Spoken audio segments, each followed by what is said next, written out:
ఇక ఇప్పుడు దేశం మొత్తం మీద నీ దండం పెట్టి రాజకీయం ఎక్కడ తిరుగుతుందంటే మొన్నటిదాకానే పార్లమెంట్ పండుగలో ఎక్కడ తిరిగిందంటే రైతు రాజకీయం ముంగటేసుకురు. కానీ ఇప్పుడు యూటాక్స్ ఉత్తమ్ కుమార్ రెడ్డి మరి ఎక్కడ పోతుంది ఈ పైకం ఏంది ఏం కదా అనేది బీజేపీ లీడర్ కుండ బద్దలు కొడుతుండ్రులో ఇందాం పారి ఏమో అనుకొస్తుంది.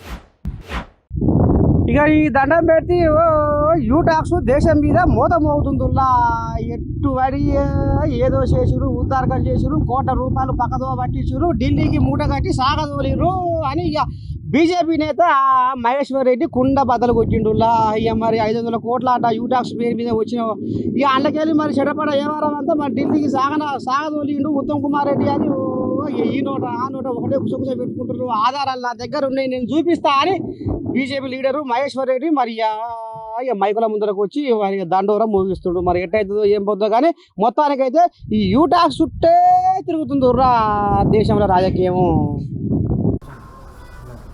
ఏ రోజైనా నేను ఎప్పుడు మాట్లాడినా సబ్జెక్ట్ని డిబేట్ చేయకుండా కేవలం నా పరిధిలో మాట్లాడినటువంటి వ్యక్తిని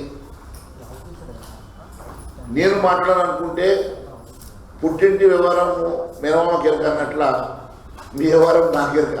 కానీ నేను అటువంటి మనస్తత్వం నాది కాదు, అటువంటి దిగజారుడు నేను ఆరోపణలు చేసే వ్యక్తిని కాదు. ముఖ్యమంత్రి గారికి నేను మా కిషన్ రెడ్డి గారు మా అధ్యక్షుడు గౌరవ కేంద్ర మంత్రి వర్యులు వారి ఆదేశాల మేరకు నేను ముఖ్యమంత్రి గారి దగ్గర 3 ఎమ్మెల్యేలు వెళ్ళి రిప్రజెంటేషన్ ఇచ్చాను. దాన్ని కూడా నువ్వు ముఖ్యమంత్రిని కూడా నువ్వు అనుమానపడే విధంగా మాట్లాడితే ఇది దానికి నేనేం చేయలేదు. మీ ముఖ్యమంత్రిని నువ్వు అనుమానపడితే మరి గతంలో నేను ఆర్ ట్యాక్స్ మాట్లాడినప్పుడు కానీ ఆర్ఆర్ ట్యాక్స్ మాట్లాడినప్పుడు కానీ ట్రిపుల్ ట్యాక్స్ మాట్లాడినప్పుడు కానీ మీరు ఆ రోజు దీని వెనుక ఎవరున్నారని చెప్పి అనాలోచన చేసిండో మరి మీరు అప్పుడు ఏం ఆలోచన చేసిండో నాకు తెలియదు, ఏ రకంగా సంతోషపడరో నాకు తెలియదు.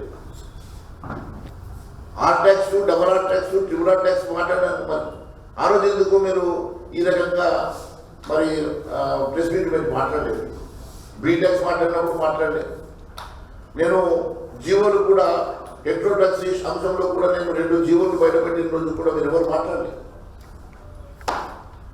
మరి ఈరోజు ఇంతగానో మీరు సీరియస్గా స్పందిస్తున్నట్టు డెఫినెట్గా దీని వెనుక కుంభకోణం పెద్దగా ఉన్నది, పెద్ద ఎత్తున దీని లోపల అవినీతి దాగున్నది కాబట్టే మీరు ఈ రకంగా మాట్లాడుతూ ఉన్నారు.